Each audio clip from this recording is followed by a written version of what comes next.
Good morning, dear student. Chapter 6 Thermodynamics. In last lecture, we will discussing about system and their types, and then processes. State change of the system is termed as processes. System अपनी state change करता है, उसको हम process कहते हैं. Process के प्रकार बताए थे मैंने. अगर constant temperature पर कोई system अपनी state change करता है, तो उसको हम कहते हैं आइसोथर्मल प्रोसेस. डेल्टा T 0 होता है जिसके लिए. इसी तरह से आइसोबारिक प्रोसेस भी पढ़ा था. कांस्टेंट टेम्परेचर पर सिस्टम की स्टेट चेंज हो रही है. तो आज के हम टॉपिक में जानेंगे कि सिस्टम, सराउंडिंग, बाउंड्री, ये सारी बातें हम कर चुके हैं. आज हम बात करते हैं state function. What you know about state function और a thermodynamic function. State function क्या होते हैं या थर्मोडाइनमिक फंक्शन. स्टेट फंक्शन मतलब state change of the system. कोई भी सिस्टम इनिशियल और फाइनल स्टेट पे डिपेंड होती है, तो उसको हम कहते हैं स्टेट फंक्शन. कौन कौन से होते हैं. एंथैल्पी एक प्रकार का स्टेट फंक्शन है. स्टेट फंक्शन कह दो आप, अलग अलग बुक में अलग लिखा होता है. कई जगह पे ऐसा भी लिखा होता है स्टेट वेरिएबल भी लिखा होता है, तो आपको उसको एक ही मानना है. State function the thermodynamic quantity which depend only on initial and final state of the system. मतलब स्टेट फंक्शन क्या होता है जो इनिशियल और फाइनल स्टेट पर डिपेंड करता है. वो स्टेट कैसे प्राप्त की उससे कोई लेना देना नहीं है. तो आप इसकी डेफिनेशन लिखने के लिए कुछ चीज़ें आपको समझ में आई होती लेकिन लिख नहीं पाते. जैसे मैं बात करूँ कि एंथैल्पी, तो एंथैल्पी फाइनल H2 और इनिशियल H1. तो इस पूरे को मैं चेंज में लिखूं तो ऐसा लिख सकता हूं delta H means final state और इनिशियल स्टेट पर डिपेंड होती है. ऐसी थर्मोडाइनमिकल प्रॉपर्टी को हम कहते हैं स्टेट फंक्शन. अथवा कहीं कहीं आपको एंट्रेंस में ऐसा भी पूछ सकते हैं व्हाट इज थर्मोडाइनमिक फंक्शंस. तो थर्मोडाइनमिक फंक्शन क्या होता है, इसको ऐसा भी कह सकते हो आप थर्मोडाइनमिक फंक्शन. कुछ छोटी छोटी बातों को आप ध्यान रखना, ये टर्म्स है वो आपके काम आएंगे काफ़ी. थर्मोडाइनमिक फंक्शन या स्टेट फंक्शन या state variable both are same. तो that is dependent upon final and initial state. How state can be obtained, state कैसे प्राप्त हुई बच्चों, उससे उसका कोई लेना देना नहीं है.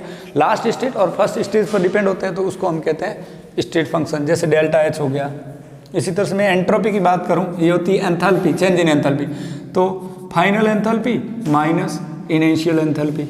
इनिशियल को मैं 1 से डिनोट करता हूँ. कहीं कहीं ऐसा भी लिख सकते हो आप SF minus H initial is equal to delta S. तो enthalpy change, entropy change. Internal energy delta U, तो U final minus U initial. तो ये भी क्या हो गई, स्टेट फंक्शन हो गई. तो स्टेट फंक्शन या फिर उसका दूसरा नाम thermodynamic function. What you know about thermodynamic function. तो right now first all of आप डेफिनेशन लिख लीजिए आप इसकी अच्छे से, ताकि आपको काम लगे कहीं ना कहीं. तो स्टेट फंक्शन होता क्या है, इसकी डेफिनेशन पे हम बात कर लेते हैं. चलो नोट डाउन करिए बच्चों स्टेट फंक्शन की definition. The thermodynamic property which is dependent upon final and initial state. How state can be obtained are called state function और ए थर्मोडाइनमिक फंक्शंस. चलो मैं नोट डाउन करा देता हूँ, मैं लिख लेता हूँ. The thermodynamic quantity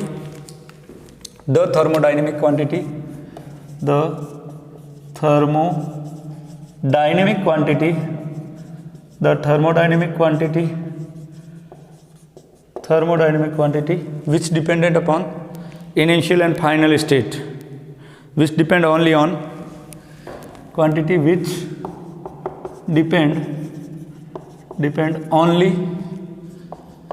only on initial and final state. Initial and final state are called state function. State of the system. System की इनिशियल और फाइनल स्टेट पे डिपेंड होती है, उसको हम कहते हैं स्टेट फंक्शन या फिर थर्मोडाइनमिक फंक्शन. कौन कौन से होते हैं state function. Pressure, volume, temperature are varies which are use to describe the state of the system. तो आप लिख सकते हो pressure, volume, temperature, change in enthalpy, change in entropy, change in internal energy.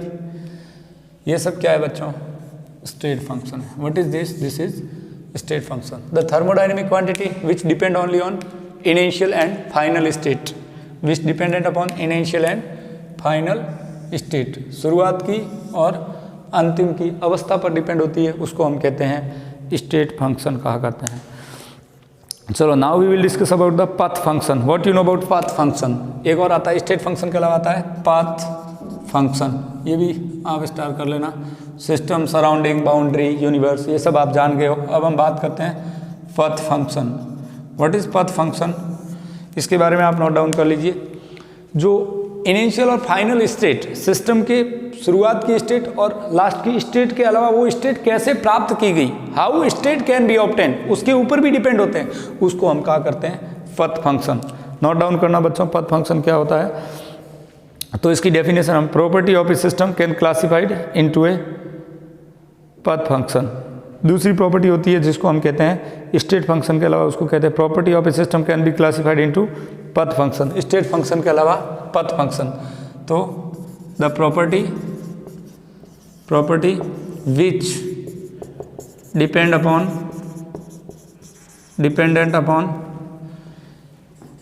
Upon initial and final state of the system and how state can be obtained are called path function.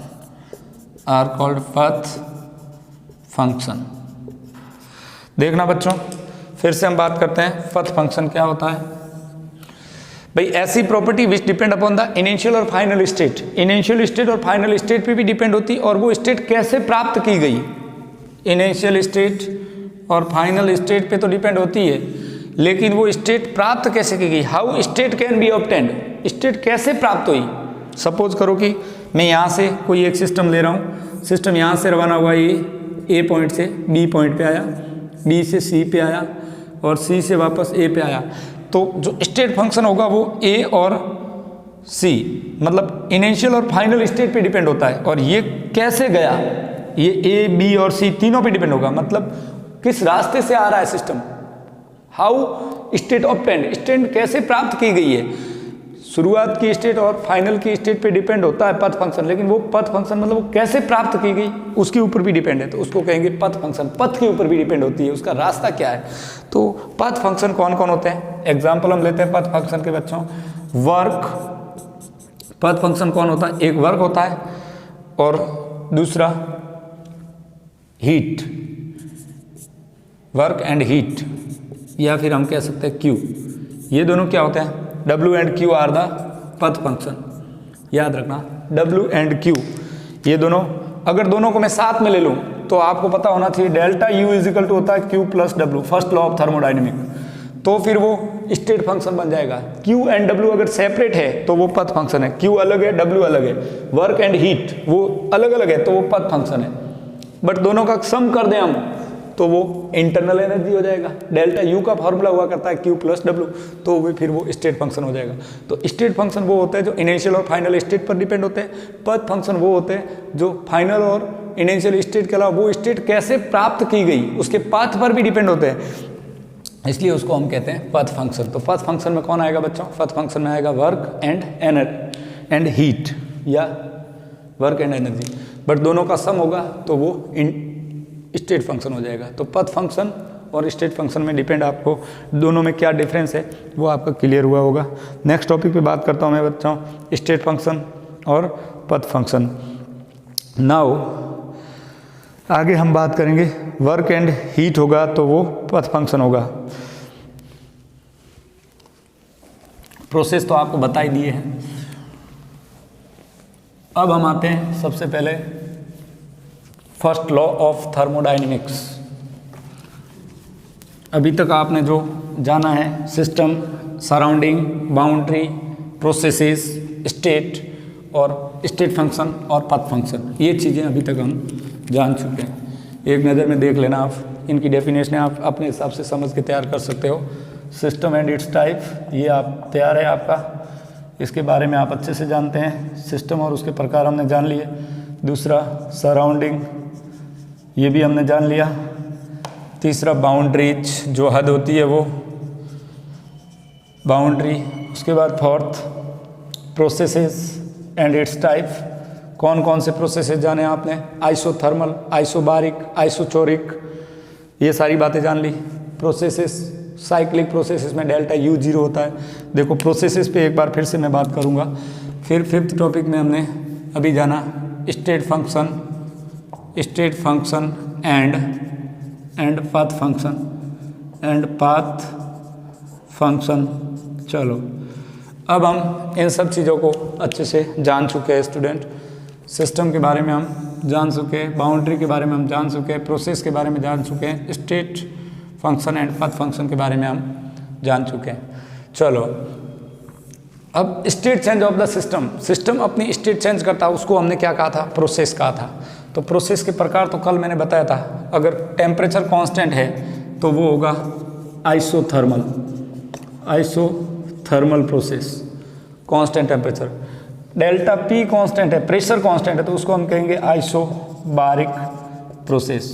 Pressure constant है और system अपनी state change कर रहा है तो वो isobaric होगा, isothermal isobaric.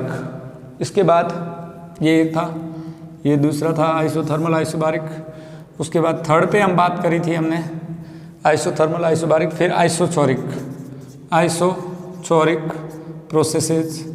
इसके अंदर क्या होगा, डेल्टा V कांस्टेंट है, कांस्टेंट वॉल्यूम पर कोई भी सिस्टम अपनी स्टेट चेंज कर रहा था, उसको आइसोबारिक कहेंगे। उसके बाद हमने कहा था एडियाबायोटिक प्रोसेस। उसके अंदर क्या होगा, एडियाबायोटिक प्रोसेस के अंदर क्या होगा, डेल्टा Q इजिकल टू क्या होगा बच्चों, 0 होगा। Q मीन्स हीट चेंज, ये 0 होगी, Q 0 होगा, इसके अंदर वॉल्यूम 0 होगा, इसके अंदर टेम्परेचर 0 होगा, इसके प्रेशर 0 होगा। तो ये चीज़ें तो आप जान सके हो। एक आता है साइक्लिक प्रोसेस की मैं बात करूं 5 नंबर पे आपके साथ, साइक्लिक प्रोसेसेस, और एक आएगा reversible and irreversible processes. Cyclic processes के अंदर मैं बात करूंगा तो क्या होगा, साइक्लिक प्रोसेस में प्रोसेस मान लो कि सपोज यहाँ से शुरू हुआ पॉइंट A से, फिर B, फिर C, फिर D, घूमता हुआ वापस A पे आया, जहाँ से शुरू हुआ प्रोसेस वहीं अपनी जगह पे आ गया, तो उसके लिए डेल्टा U क्या होती है, इंटरनल एनर्जी प्रोसेस चेंज 0 होगा। For cyclic process internal energy change is 0। Now reversible और इरिवर्सिबल प्रोसेस वो काफ़ी इंपॉर्टेंट है, आगे उनके लिए भी हम वर्क के फॉर्मूले निकालेंगे। आगे जाते हैं हम नेक्स्ट टॉपिक पे। चलिए अब हम बात करते हैं वर्क और हीट, इंटरनल एनर्जी।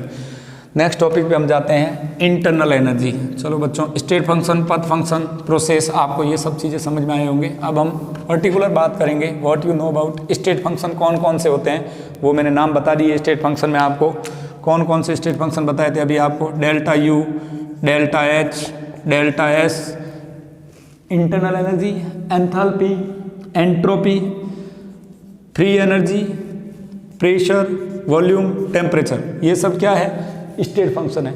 और पथ फंक्शन 2 ही है, नाम बताए थे अभी मैंने आपको, वर्क एंड हीट। ओके, तो यहाँ तक की बातें आपके साथ क्लियर हो गई है मेरी।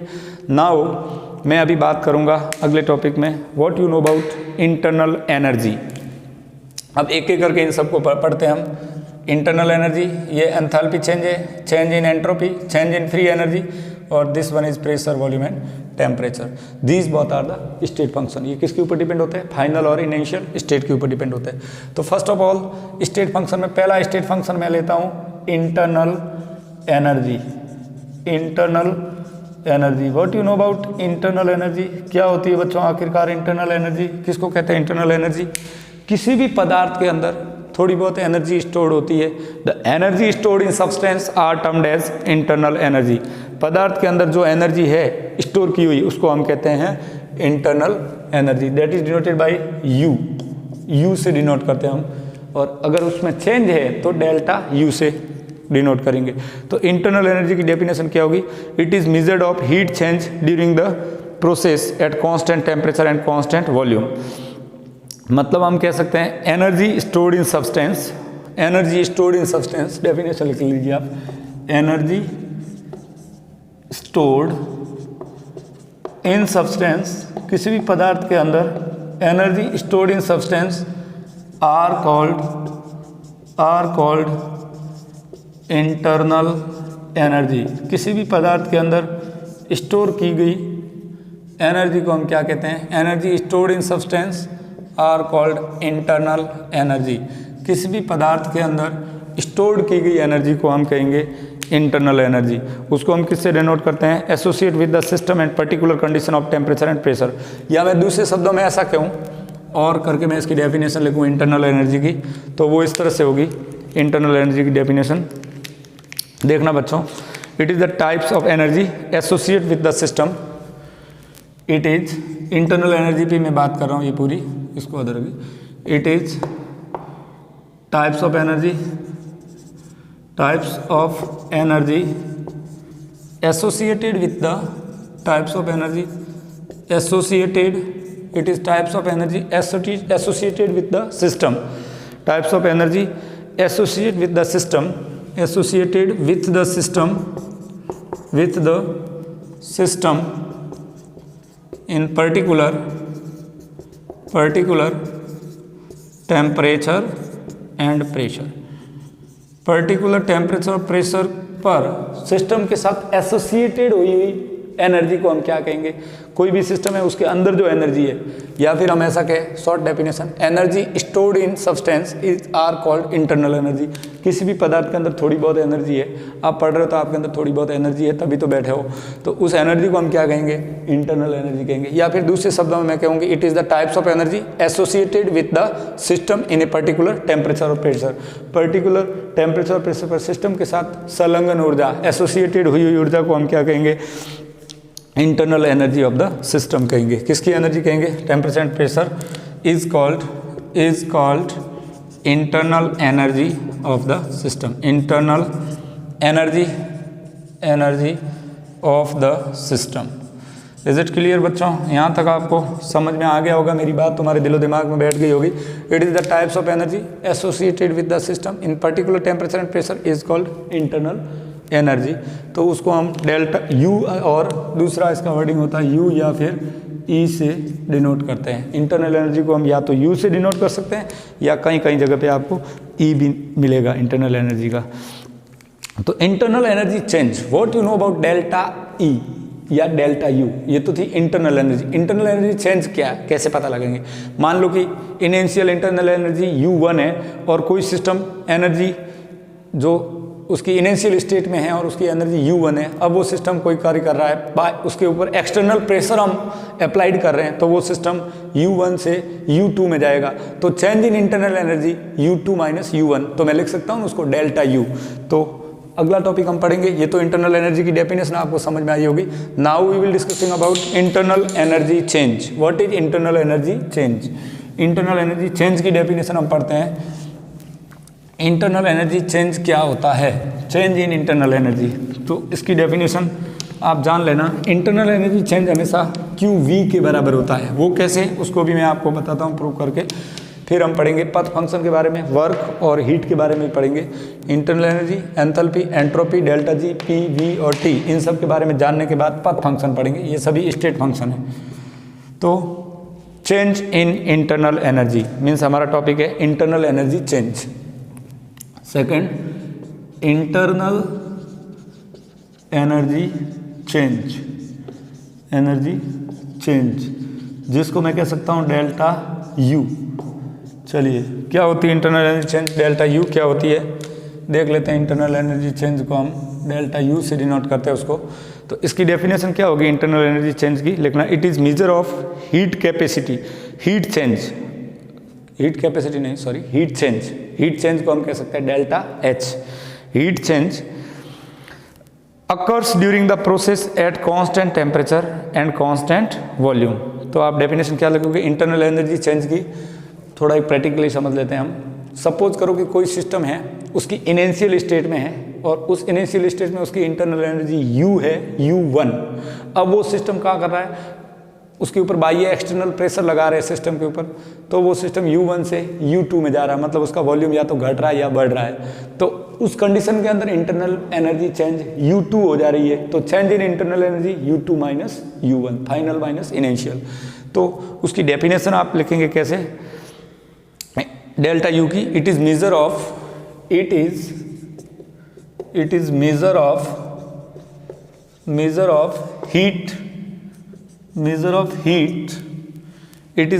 Heat change heat change occurs it is measures of heat change occurs during the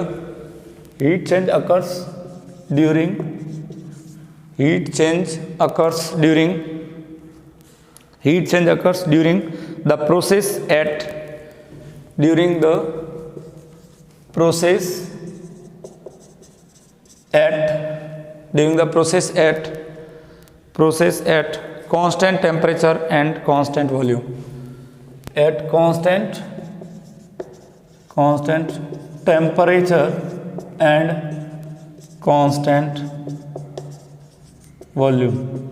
Okay, so it is the measure of heat change occurs during the process at constant temperature and constant volume. तो constant temperature और constant volume पर heat में जो change हो रहा है उसको हम क्या कहेंगे, इंटरनल एनर्जी कहेंगे। सपोज करो कि delta U is equal to U2 minus U1, या फिर मैं ऐसा भी लिख सकता हूँ delta E is equal to E final minus E initial. तो इसको मेजर करते हैं हीट चेंज। मान लो कि कोई सिस्टम है, उसकी शुरुआत में इंटरनल एनर्जी U1 है, अब उसकी हीट में चेंज कर रहे हैं तो उसकी इंटरनल एनर्जी U2 हो जा रही है। तो change in internal energy delta U is equal to U2 minus U1। और वो चेंज कब होगा, हीट में चेंज कब करेंगे, कांस्टेंट टेम्परेचर और कांस्टेंट वॉल्यूम पर उसकी हीट में चेंज हो रहा है। ऐसा सपोज करते हैं कोई सिस्टम है जिसका कांस्टेंट टेम्परेचर और कांस्टेंट वॉल्यूम पर हीट में चेंज होता है, तब उसकी इनिशियली इंटरनल एनर्जी U1 है, फिर अगर हीट में चेंज हो रहा है तो इंटरनल एनर्जी U2 हो जा रही है, तो change in internal energy U2 minus U1। ठीक है, चलिए अब हमारे को मेन बात करनी है, वो करनी है फर्स्ट लॉ ऑफ थर्मोडाइनेमिक और जीरोथ लॉ ऑफ थर्मोडाइनेमिक। चलिए बच्चों, तो यहाँ से हम समझेंगे इंटरनल एनर्जी के बारे में। आप अब जान गए होंगे, energy stored in substance are termed as internal energy. किसी भी पदार्थ के अंदर थोड़ी बहुत एनर्जी स्टोर होती है, उस एनर्जी को ही हम इंटरनल एनर्जी कहते हैं। और इंटरनल एनर्जी कैलकुलेट करने के लिए फॉर्मूला आता है जो कि mathematical first law of thermodynamics से प्रूव किया गया है। Delta U internal energy change is equal to Q plus W। इसको कहते हैं इंटरनल एनर्जी चेंजेस का formula. Delta U is equal to Q plus W. This is the mathematical form of first law of thermodynamic. Mathematical form of first law of thermodynamic. अभी thermodynamic का first law आपको पढ़ाया नहीं है मैंने, पर आपको याद रखना है कि फर्स्ट लॉ ऑफ थर्मोडाइनमिक क्या है। थर्मोडाइनमिक्स का मैथमेटिकल रूप क्या है, तो आप कहोगे delta U is equal to Q plus W।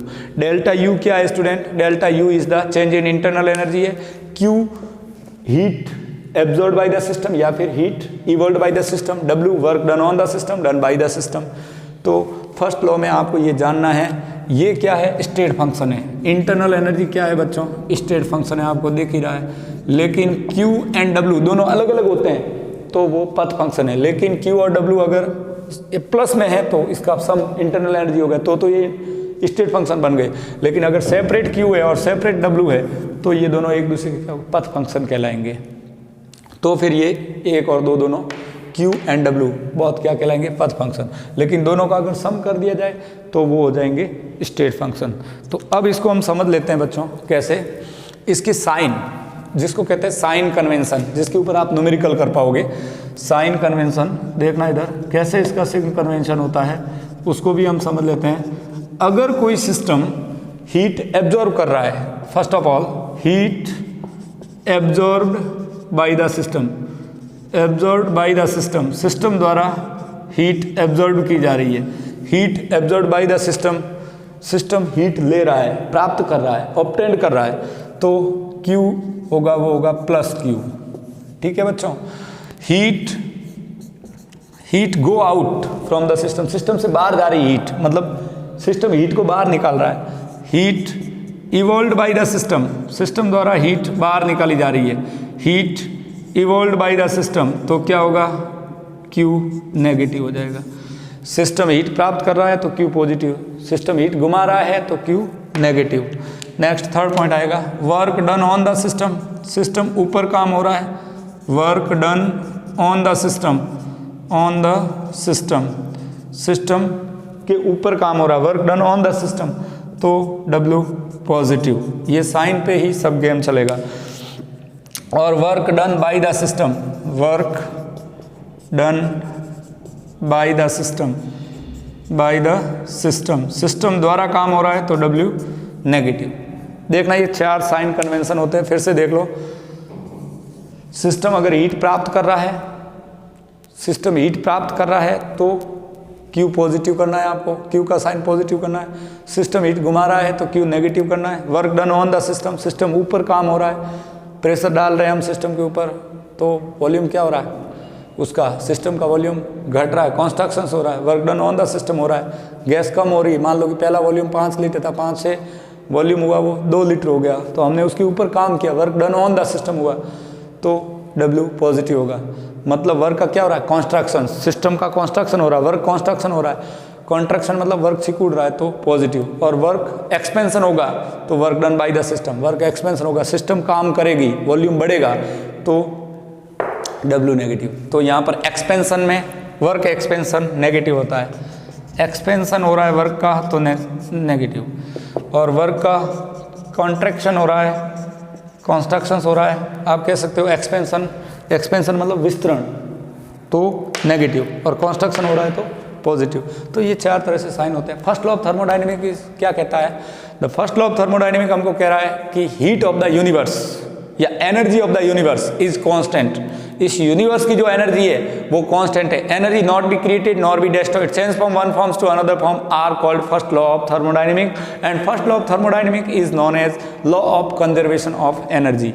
बच्चों ध्यान से समझना, थर्मोडायनेमिक की स्टडी जो मैंने पहले बताई थी आपको, 4 जनरलाइजेशन पे बेस्ड है, 0th law, first law, second law और थर्ड लॉ।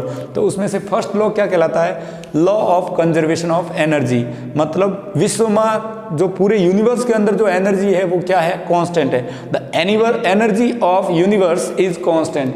तो मैं इन सारी चीज़ों को समझा रहा हूँ आपको, क्या समझा रहा हूँ, स्टेट फंक्शन और पथ फंक्शन समझा रहा हूँ। उससे पहले हमने बात कर ली है फर्स्ट लॉ ऑफ थर्मोडायनेमिक का स्टेटमेंट, लिख लीजिए। What is first law of thermodynamic statement, लिख लीजिए आप, the energy of universe is constant, हो गया फर्स्ट लॉ ऑफ थर्मोडायनेमिक। दूसरी बात, इसके अंदर आप ये भी बता सकते हो कि the energy of universe is constant and it is known as law of conservation of mass. इसको हम कहते हैं law of conservation of mass. तो इसके ऊपर अब अभी न्यूमेरिकल क्वेश्चंस भी आएंगे अभी जल्दी ही, बच्चों ध्यान देना। फर्स्ट लॉ का हम डेफिनेशन लिख लेते हैं, फिर इनके ऊपर 1-2 प्रॉब्लम करते हैं तो आपके सारे कॉन्सेप्ट क्लियर हो जाएंगे। चलो पहला हम बात कर लेते हैं इसके अंदर फर्स्ट लॉ का statement. What is first law of thermodynamic, first law of thermodynamics क्या कहता है फर्स्ट लॉ ऑफ थर्मोडायनेमिक। पहली बात इसके अंदर आप क्या लिखोगे बच्चों, energy of universe is constant. पहली बात इसको स्टेटमेंट में लिखे तो हेल्महोल्ट्ज नाम के साइंटिस्ट ने इस लॉ को प्रपोज किया था सबसे पहले। द एनर्जी ऑफ यूनिवर्स, इस दुनिया की energy of universe is constant. Universe की जो एनर्जी है वो क्या है बच्चों, energy of universe is constant. इस दुनिया की एनर्जी पूरी क्या है, कांस्टेंट है। Energy of universe is constant. और हम इसको अगर दूसरे शब्दों में लिखें तो ऐसे लिख सकते हैं, energy neither be created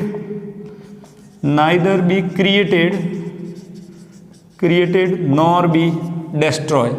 energy को ना तो बनाया जा सकता है ना ही नष्ट किया जा सकता, नॉर बी डिस्ट्रॉय। इसको ना तो हम बना सकते हैं ना ही नष्ट कर सकते हैं। Energy neither be created nor be destroy, it change from one form to another form, one form to another form. Energy को ना तो हम बना सकते हैं ना ही नष्ट कर सकते हैं, इसे तो केवल एक रूप से दूसरे रूप में हम इसको ट्रांसफर कर सकते हैं। इसको हम कहते हैं फर्स्ट लॉ ऑफ थर्मोडायनेमिक्स। तीसरी बात इसके अंदर आप ये भी लिख सकते, it is known as law of conservation of energy, conservation of energy या conservation of heat. Law of conservation of heat या फिर हम कहें एनर्जी कंजर्वेशन का लॉ है ये, ठीक है। और इसका मैथमेटिकल फॉर्म ये लिखाया हुआ मेरे, delta U is equal to Q plus W। ये मैथ्स द्वारा प्रूव हो चुका है कि delta U is equal to Q plus W. U क्या है? चेंज इन इंटरनल एनर्जी है, क्यू हीट और डब्ल्यू वर्क। अगर सिस्टम हीट प्राप्त कर रहा है तो क्यू पॉजिटिव, सिस्टम हीट बाहर निकाल रहा है तो Q negative. Work done on the system, system के ऊपर काम हो रहा है तो डब्ल्यू पॉजिटिव। कॉन्स्ट्रक्शन हो रहा है, पिस्टन लगा रहे हो आप, सिस्टम है उसके अंदर गैस भरी हुई है और उसके ऊपर पिस्टन लगा रहे हो तो वो क्या हो रहा है? कॉन्स्ट्रक्शन हो रहा है तो W positive. Work done by the system, system खुद काम कर रहा है, सिस्टम के द्वारा काम किया जा रहा है, एक्सपेंशन हो रहा है वर्क का तो डब्ल्यू नेगेटिव। तो मेरे द्वारा कही गई बात आपको समझ में आ गई होगी बच्चों। ये है फर्स्ट लॉ। अब इसके ऊपर मैं कुछ क्वेश्चंस आपको कराऊंगा, फिर आपको रिवर्सिबल और इरिवर्सिबल प्रोसेसेस के बारे में बताऊंगा। अभी तक मैंने आपको आइसोथर्मल प्रोसेस बता दिया, आइसोबारिक प्रोसेस बता दिया, आइसोचोरिक प्रोसेस बता दिया, एडियाबाइटिक प्रोसेस बता दिया और साइक्लिक प्रोसेस के बारे में हमने बता दिया। रिवर्सिबल इरिवर्सिबल प्रोसेस की आगे ज़रूरत पड़ने वाली वो भी मैं आपके साथ बात करूँगा। और इससे पहले आपको ये जरूरी जानना है कि फर्स्ट लॉ का mathematical representation delta U is equal to Q plus W. अब नाउ इसके ऊपर हम एक छोटा सा क्वेश्चंस करेंगे बच्चों, तो आपका पूरा क्लियर हो जाएगा कॉन्सेप्ट क्या होता है और क्या नहीं। चलिए लिख लेते हैं क्वेश्चंस इसके ऊपर। In a process numerical based on first law of thermodynamics पे एक प्रॉब्लम करते हैं ताकि आपको बेसिक फंडामेंटल्स क्लियर हो जाए आपके। इसको जान लेते हैं अभी जस्ट।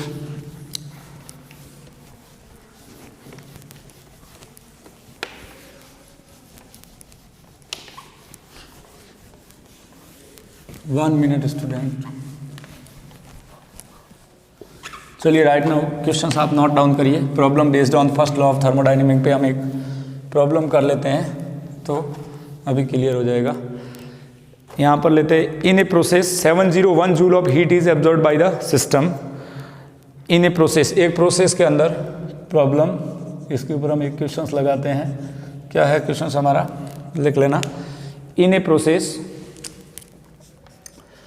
इन ए प्रोसेस, एक प्रोसेस के अंदर 701 joule of heat, 701 joule of heat, in a process 701 joule of heat is absorbed, heat is absorbed, 701 joule of heat is absorbed by a system, absorbed by a system, by a system.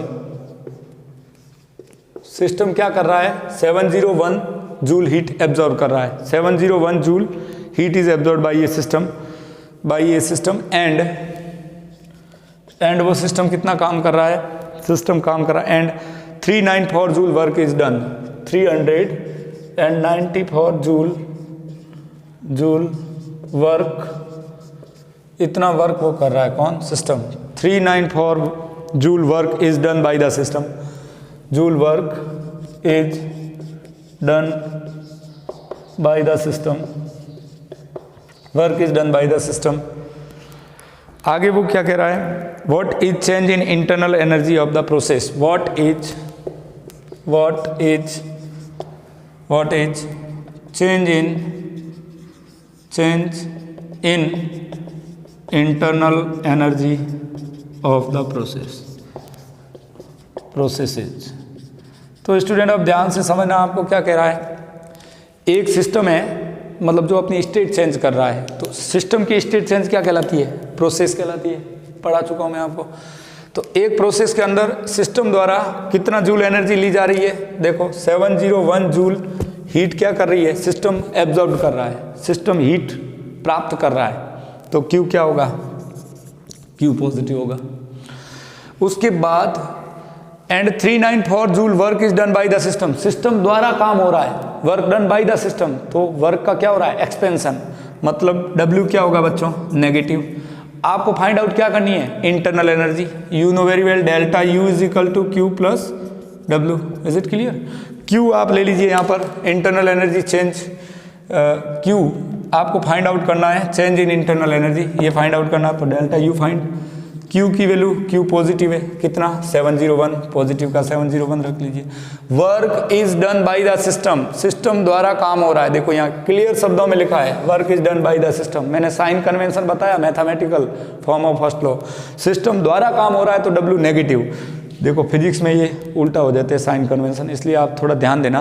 Work done by the system, तो W negative करना है, और negative का कितना 394।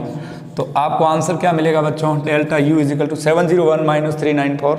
इसमें से इसको substrate कर दीजिए, आपको आंसर मिल जाएगा। क्या आंसर आ जाएगा देख लीजिए, सॉल्व करो फटाफट। देखें इंटरनल एनर्जी चेंज क्या आ जाएगा बच्चों, ये आ जाएगा 70। ये मतलब ये 394 में से 701 प्लस का है और माइनस का वो सब्सट्रेट कर दो, तो आंसर आ जाएगा आपका W माइनस का है, तो आंसर आ जाएगा 307 जूल। इसमें से इसको सब्सट्रेट कर लो, 307 joule, it is your answer. 307 joule, 307 joule. Okay, अभी तक कोई दिक्कत हो तो बताओ। 307 joule is your answer. Clear? कोई दिक्कत है तो मेरे साथ बात करिए। 307 जूल ये आपके आंसर होंगे। चलिए नेक्स्ट क्वेश्चंस पे जाते हैं बच्चों। हम एक और क्वेश्चंस हम कर लेते हैं इसके ऊपर ही, इसी तरह का एक प्रॉब्लम हम लगा देते हैं। Delta H change in enthalpy, ये भी एक प्रकार का क्या है, स्टेट फंक्शन है, और ये इंटरनल एनर्जी भी स्टेट फंक्शन है। तो ये तो आपको क्लियरली समझ में आया होगा। मैं ऐसी एक्सपेक्टेशन आपसे रख सकता हूँ कि आपको ये न्यूमेरिकल समझ में आ गया होगा। Delta U is equal to Q plus W। आगे हम बात करेंगे चेंज इन एंथैल्पी। पहला स्टेट फंक्शन कौन सा था, इंटरनल एनर्जी। इंटरनल एनर्जी कैसे निकालते हैं वो भी हमने बता दिया, कैसे सॉल्व आउट करते हैं, फर्स्ट लॉ पे साइन कन्वेंशन कैसे होता है। चलिए अब हम सेकेंड स्टेट फंक्शन पे जाएंगे जिसका नाम है एंथैल्पी, डेल्टा H। तो डेल्टा H को जानने के लिए एंथैल्पी की डेफिनेशन जानेंगे, क्या होती है एंथैल्पी, और फिर उसके अंदर उसका चेंजेज, और फिर इन दोनों में डेल्टा U और डेल्टा H में क्या रिलेशन है उसकी बात हम करने वाले हैं। तो देखते हैं बच्चों, आज के लेक्चर को मैं यहाँ फिनिश कर देता हूँ क्योंकि टाइम ओवर हो रहा है। तो अभी आज हमने जाना है केवल और केवल इंटरनल एनर्जी के बारे में, कल आगे पढ़ेंगे हम एंथैल्पी के बारे में। तो internal energy, enthalpy, entropy, free energy, pressure, volume, temperature, both are the state function. And path function कौन है, work and heat are the path function, but sum of the work and heat is not path function, that is the state function. Okay, तो thanks, फिर मिलते हैं बच्चों अगले lecture में। आज की बात को यहीं फिनिश करते हैं।